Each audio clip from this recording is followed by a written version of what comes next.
So এখন আমরা পৌঁছে গেছি জোজিলা ওয়ার মেমোরিয়াল, আর এখানকার যে দৃশ্য আছে ওটা তোমাদেরকে দেখাচ্ছি। দেখো কি সুন্দর দৃশ্য এখানকার। জোজিলা ওয়ার মেমোরিয়াল ঘোরার পরই আমরা চলে যাব কার্গিল ওয়ার মেমোরিয়াল ঘুরতে। তো আর আপনাদের জোজিলা ওয়ার মেমোরিয়ালের ভিডিওটা কেমন লাগছে কমেন্টে অবশ্যই জানিয়ে। এই যে পাহাড়ের বরফগুলো দেখতে পাচ্ছ, ওগুলো গলে গলে জল হয়ে এখান দিয়ে যাচ্ছে। সো আমাদের জোজিলা ওয়ার মেমোরিয়াল ঘোরা হয়ে গেছে। এবার আমরা এখান থেকে কার্গিলের দিকে এগিয়ে যাব।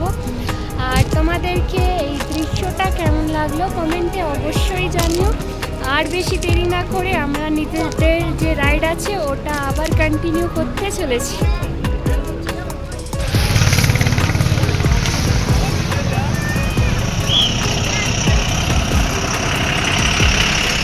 এখানে দেখো সব কি করছে, ছবি তুলছে। খুবই ভালো দৃশ্য এখানকার, খুব ভালো লাগলো এখানে এসে। এবার আমরা চলে এসেছি কার্গিল ওয়ার মেমোরিয়াল। এটা দেখো, এটা হচ্ছে এন্ট্রি গেট। কার্গিল ওয়ার মেমোরিয়ালের যে এন্ট্রি গেট আছে এটা হচ্ছে, আর এটা বাইরেকার দৃশ্য।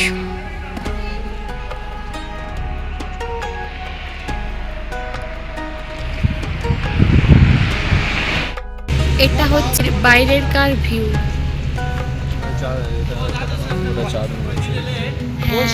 এখান থেকে দেখো কি সুন্দর চাঁদ দেখা যাচ্ছে।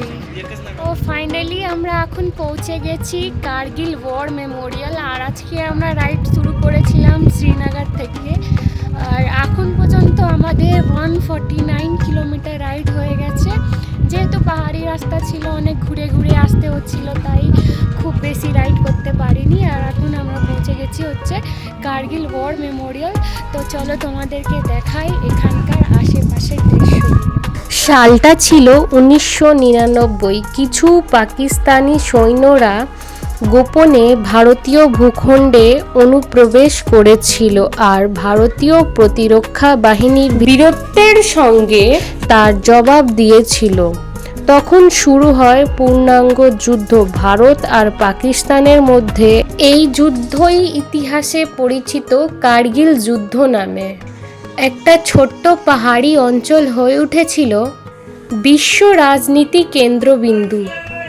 22 বছর আগে ভারত বিশ্বাসঘাতকতার শিকার হয়েছিল তারই প্রতিবেশী পাকিস্তানের হাতে। তৎকালীন প্রধানমন্ত্রী শ্রী অটল বিহারী বাজপেয়ী জানিয়ে দিয়েছিলেন ভারত বিজয় হবেই। বিশ্ব দেখেছে আমরা শান্তি চাই, এবার বিশ্ব দেখবে শান্তি রক্ষায় আমরা শক্তিও প্রয়োগ করতে জানি। কি ছিল কার্গিল যুদ্ধ? কেন এই যুদ্ধ? কেন হয়েছিল আসলে? এই যুদ্ধের পেছনে আন্তর্জাতিক রাজনীতি কেমন ছিল? চলুন আজকের এই ভিডিওতে এই প্রশ্নগুলো উত্তর খুঁজে বের করি। যুদ্ধটা হঠাৎ করে শুরু হয়নি। 1971 সালে ভারতীয় সেনাবাহিনীর হাতে পাকিস্তানের অপমানজনক পরাজয় হয়েছিল। 90,000 সৈন্য আত্মসমর্পণ করেছিল ভারতের কাছে। বিশ্বের ইতিহাসে এক নজিরবিহীন ঘটনা। এই ক্ষত পাকিস্তানি সেনাবাহিনীর মনে জ্বলে উঠেছিল প্রতিশোধের আগুন। 1998 সালে ভারত ও পাকিস্তান উভয় পারমাণবিক অস্ত্র পরীক্ষা করে। ভারতের প্রধানমন্ত্রী তখনও শান্তির পথে হাঁটেন। লাহোর বাস যাত্রা শুরু করেন, কাঁধে শান্তির পতাকা। কিন্তু শান্তির আড়ালে পাকিস্তান শুরু করেছিল এক ভয়ানক ষড়যন্ত্র। নাম ছিল আল বদর। বরফে ঢাকা পাহাড়ে পাকিস্তানে গোপনে সেনা ঢোকানো চলছিল। তারা গড়ে তুলছিল বাংকার। কিন্তু এইসবের কথা তখন ভারতেরও অজানা। মে 1999 লাদাখের রাখাল টাসি নামখিয়াল দেখা পায় কিছু অচেনা মুখ। প্রথমে মনে হয় মুজাহিদিন হবে, কিন্তু ধীরে ধীরে প্রকাশ পায় এরা ছিল পাকিস্তানের নিয়মিত আর্মি। 15ই মে পাঞ্জাব রেজিমেন্টের ক্যাপ্টেন সৌরভ কালিয়া ও তার 5 সহযোদ্ধ গেছিলেন টহল দিতে, ধরা পড়েন শত্রু পক্ষের হাতে। পরবর্তী 22 দিন ছিল তার দুঃস্বপ্ন।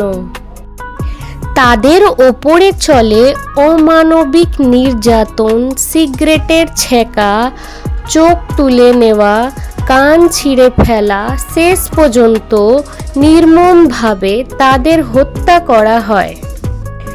ভারত বুঝে যায় এটা শুধুমাত্র সীমান্তরে অনুপ্রবেশ নয়, এই এক পূর্ণ মাত্র যুদ্ধের সূচনা।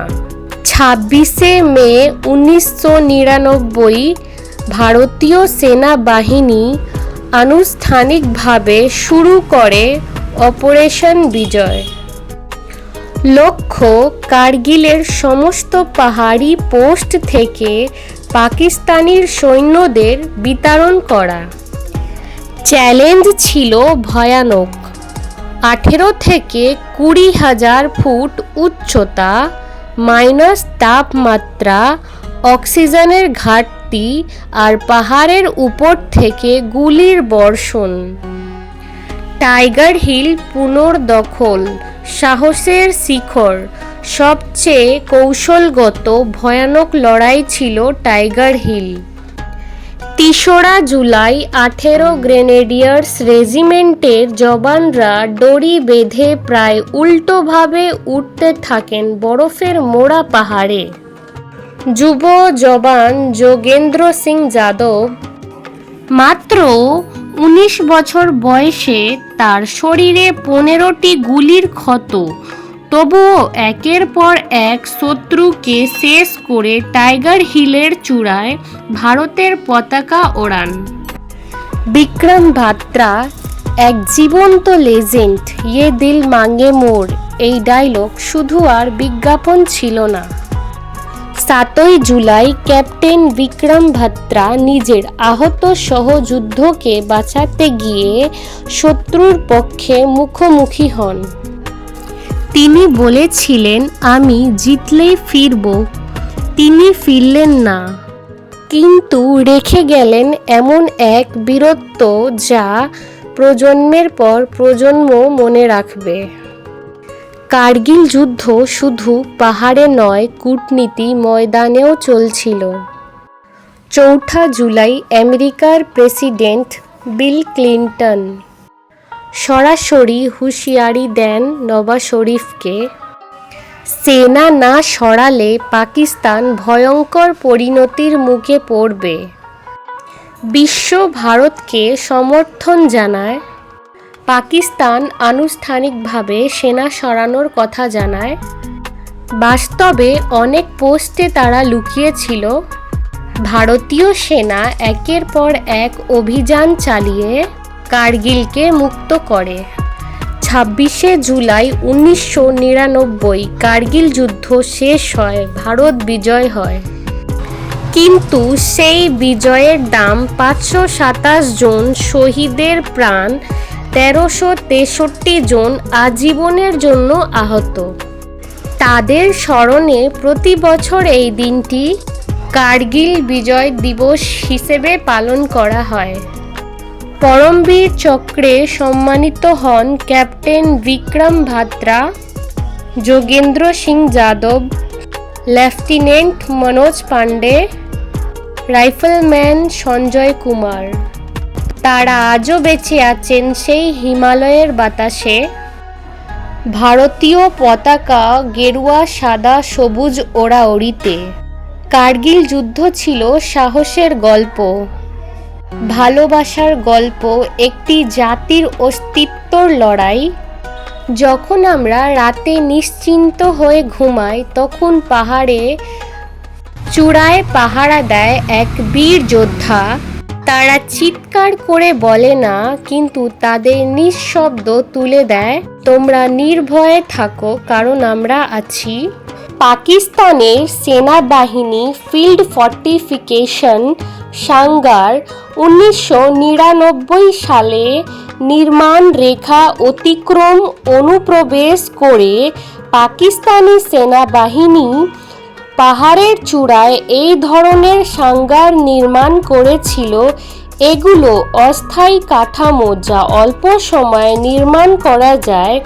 এগুলো বুলেটের, গ্রেনেড এবং রকেটের সরাসরি আক্রমণ থেকে সুরক্ষা দেয়। এর ভেতরে বসে থাকা একজন সৈনিক আক্রমণকারীদের ওপরে কার্যকরভাবে গুলি চালাতে পারে। বাংকার এটি নিয়ন্ত্রণ রেখার ওপরে পাকিস্তানি চৌকিগুলোতে অবস্থিত একটি স্থায়ী কাঠামো।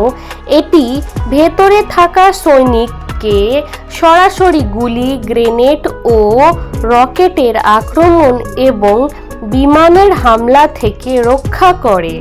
সাঙ্গারের অপেক্ষাকৃত বেশি নিরাপদ অবস্থান থেকে ভেতরে সৈনিক আক্রমণকারীদের ওপরেও কার্যকরভাবে গুলি চালাতে পারে। এটি বাসস্থান হিসেবেও ব্যবহার করা যায়। তো এখান থেকে দেখতে পাচ্ছ যে সব থেকে সুচালো যে পাহাড়টা, তার নাম হচ্ছে টাইগার হিল। এখন আমি কার্গিল ওয়ার মেমোরিয়াল দেখালাম, তো কেমন লাগলো কমেন্টে অবশ্যই জানিও। আর এখন এখান থেকে আমরা বেরিয়ে যাব, যেহেতু এটা বন্ধ হওয়ার সময় হয়ে এসছে, তাই এবার আমাদেরকে এখান থেকে বেরিয়ে যেতে হবে। আজকে আমরা রাইড শুরু করেছিলাম শ্রীনগর থেকে, আর আমাদের টার্গেট ছিল কার্গিল পর্যন্ত যাওয়া। তো ফাইনালি আমরা কার্গিল পৌঁছে গেছি। আর এর আগের ব্লগটা ছিল সোনমার্গে, যেটা আমি নিজের চ্যানেলে আপলোড করে দিয়েছি। যদি আপনারা না দেখে থাকেন তাহলে অবশ্যই দেখে নেবেন। আর আজকের ব্লগটা ছিল আমাদের জোজিলা ওয়ার মেমোরিয়াল আর কার্গিল ওয়ার মেমোরিয়াল। আপনাদের কেমন লেগেছে কমেন্টে অবশ্যই জানাবেন। এবার রাত্রির হয়ে এসছে, তো আমরা চলে যাচ্ছি একটা রুম দেখে, যেখানে আমরা রাত্রিরে স্টে করব। আর আমরা কোথায় রাত্রিরে স্টে করছি এই ব্লগটা আমি নিজের নেক্সট ব্লগে আপলোড করে দেব। তো সেই নেক্সট ব্লগ দেখার জন্য আপনারা অবশ্যই আমার চ্যানেলটিকে সাবস্ক্রাইব করে রাখুন। তো দেখা হচ্ছে পরবর্তী ব্লগে।